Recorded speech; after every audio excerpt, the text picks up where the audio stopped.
Hi అండి. మన own batch వచ్చేసరికి ఇది 11వ రోజు అనమాట. యాక్చువల్లీ చెప్పాలంటే ఇప్పుడు 11వ రోజు మేము ఈరోజైతే వ్యాక్సిన్ అయితే వేస్తున్నాము. అటు పక్కన పిల్లలన్నీ కూడా మళ్ళీ ఇటు సైడ్ నడుపుకోబోతున్నాం. అది అలాగో ఈ వీడియో లాస్ట్ వరకు చూడండి, మీకు తెలుస్తుంది. వ్యాక్సిన్ ఏంటంటే వ్యాక్సిన్ వచ్చేసరికి ఇది 3వ వ్యాక్సిన్. వ్యాక్సిన్ ఏమొచ్చి గంబోరా వ్యాక్సిన్ అయితే వేస్తున్నాం అనమాట. ఇదేంటే మీకు తెలిసిందే. ప్రతి ఫార్మర్ కూడా గంబోరా వ్యాక్సిన్ కంపల్సరీ వేయాల్సిందే. వేసే విధానం వచ్చి ఇక్కడ మనం కంట్లో వేస్తున్నాం అనమాట.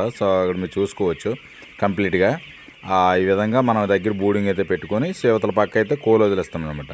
మనం ఏంటంటే అటుపక్క కోలు వదిలేసేటప్పుడు ఈ విధంగా చూసుకోవచ్చు. ఇక్కడ ఏంటంటే మొత్తం కూడా అటుపక్క ఏవైతే పెట్టాం అవన్నీ కూడా ఇటుపక్క పెట్టుకొని ఈ విధంగా మనం డ్రాప్ చేసి పిల్లలన్నీ కూడా ఇటుపక్క వచ్చేలా చేసుకోవాలన్నమాట. ఇలా చేసుకుంటే ఆ వాకని దారుతూ ఇది అనేది మళ్ళీ మనకు ఫ్రెష్గా ఉంటుంది. ఇక్కడ ఖాళీ అయిపోయింది కాబట్టి దున్ని సోకిస్తాం. మొత్తానికి పిల్లలన్నీ కూడా ఇటుపక్క అయితే తోలిస్తాం అనమాట. ఇదండి వీడియో అయితే. వీడియో నచ్చినట్టయితే లైక్ అండ్ సబ్స్క్రైబ్ చేసుకొని మన ఛానల్ ఫాలో అవ్వండి.